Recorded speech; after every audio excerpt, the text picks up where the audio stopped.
Hello and welcome to Grimmfest Manchester, the North's home of horror and cult films. I'm Iona Douglas and I'll be interviewing the cast of The Herd, a film written by Ed Pope and made into a reality by director Melanie Light.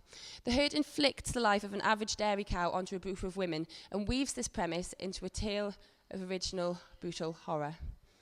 Thank you for having this interview with me. It's a bit ironic that it's non-violence day today and we're meeting to talk. Yeah, it is, yeah.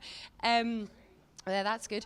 So I just wanted to kick things off. The Herd is a horror that carries some strong social and political messages, and I just wanted to ask each of you, or as many as you've got time to do, just to summarise what the film to you means. The whole sort of project, it's always been, I suppose passion has always been the key word. I did The Herd because obviously it's a good, strong message about the vegan world and how animals are treated and how quite often we forget that animals are sentient beings. And I think showing the same thing done to human beings makes you think a little bit about that. And if we can affect even one person to make them just pay a little bit more attention and try to reduce the amount of cruelty and needless cruelty to animals, then, you know, that's got to be a good thing. It's about recognizing that being human is not, you're not exclusive to suffering, that suffering is universal. It's not just cows, like there are many species that have been turned into food products, and we have to realize that it's not only the violence, it's the fact that we objectify them, we turn them into products, we remove their ability to feel. Do you think that the future of horror is to discuss more political ideas? I think that the horror genre has always really been at its heart about the outsider and about giving a voice to the outsider and giving a voice to the oppressed. It's just come in different forms. Something that can really happen to human beings. That sort of horror has been around for a long time. It's just that the popular culture hasn't quite caught up with it yet, and now it is. It's supposed to put fear in you. It's supposed to be horrific, and it is. And I wonder whether this is what we need now.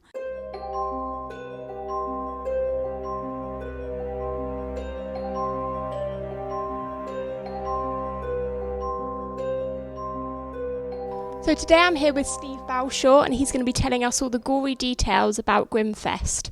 So Stephen, how did Grimmfest begin? We got drunk. I say that story, but it's actually true. Bit of background. My background is as a film festival programmer and manager, and at the time I was running Salford Film Festival down the road in Salford, which was a kind of essentially a city-based festival. It was very much about the local community. It had a strong community element in it.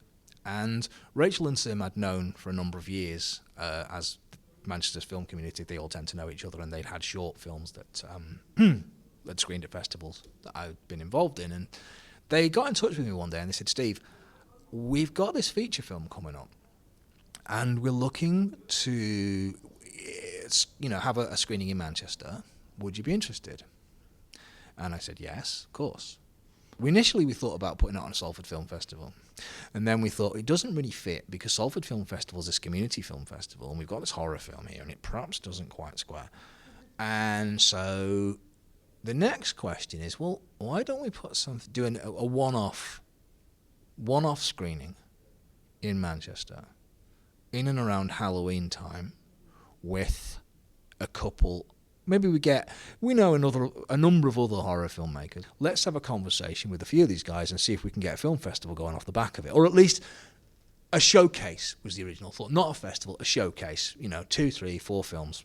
Now, there's a film event on, a kind of a big media event on down the line a bit.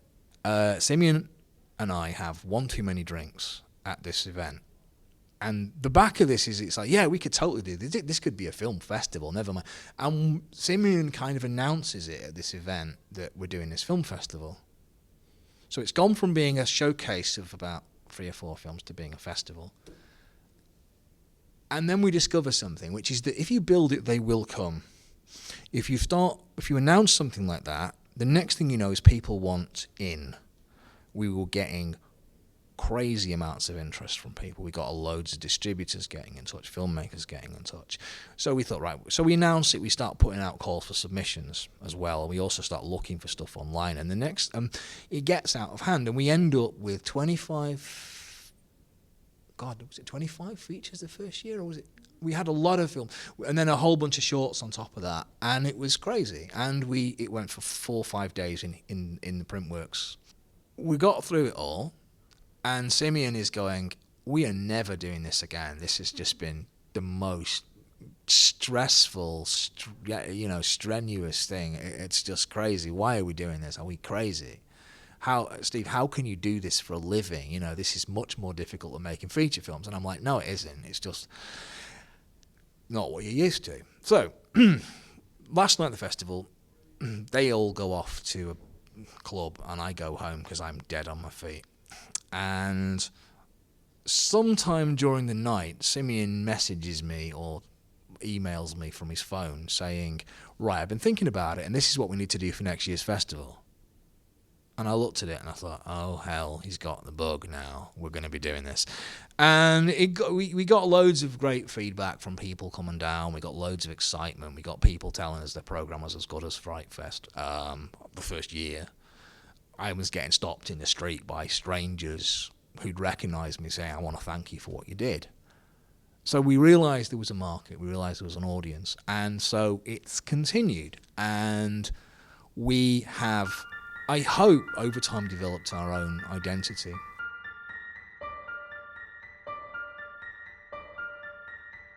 I'm Fleur, and I'll be gauging the audience's reaction to Oliver Frampton's The Forgotten. And I'm Iona, and I'll be interviewing the cast of The Forgotten, a film about flawed familial relationships with a supernatural twist. Well, have you been next door? Tried to check it out? Your room's on the other side. Carmen? There's no one here. Carmen? What attracted me to making a film like this, I suppose, I love horror films. I really wanted to make a good horror film, and I really wanted to make a horror film in the way that I would want to watch it. So situation, but look at the characters and really explore those lives and kind of what...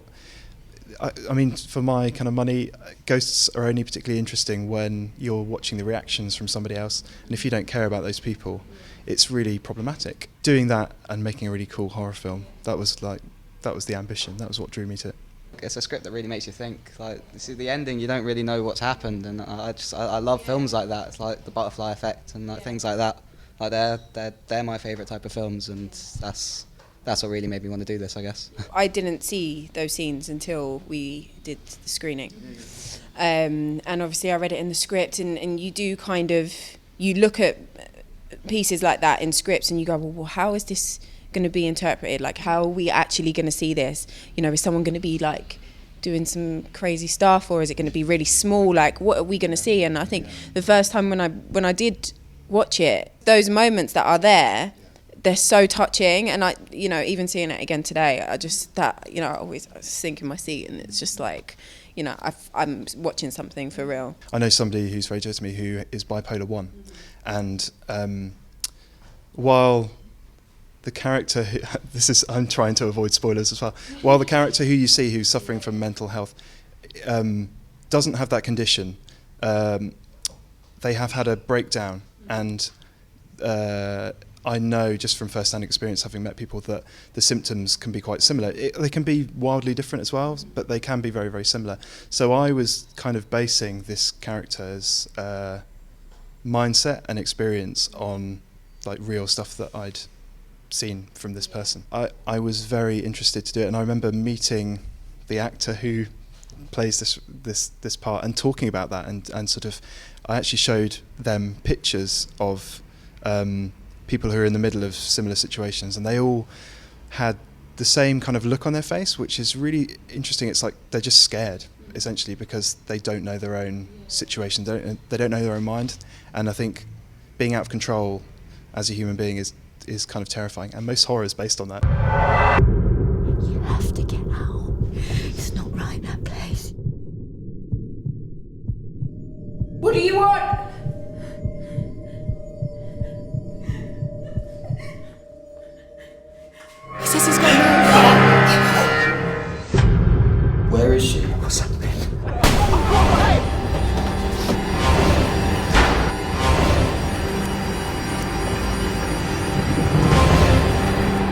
been so long.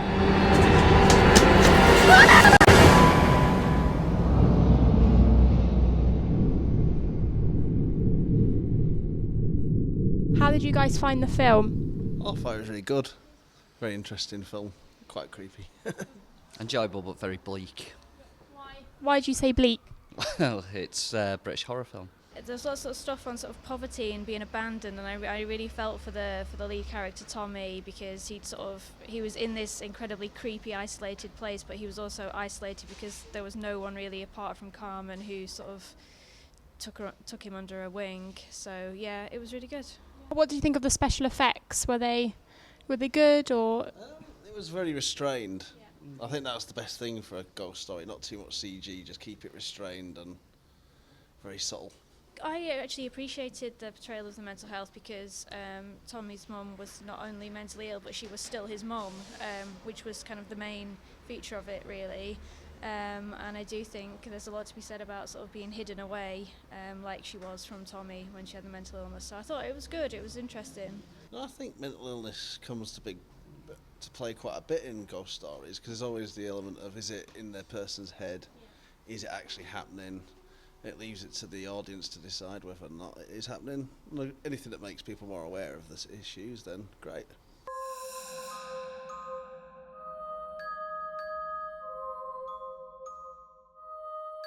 Hi, I'm here with Sean Harrison, who's done the makeup for films such as World War Z, Harry Potter, Stardust, and the new Dracula film. So Sean, how did you go about starting in the makeup industry?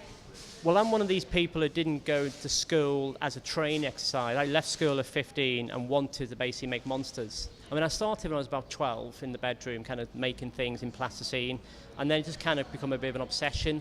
And over the next 7 years, I literally made monsters in my bedroom. And I didn't know how to get into it naively, and I kind of sent work off to people.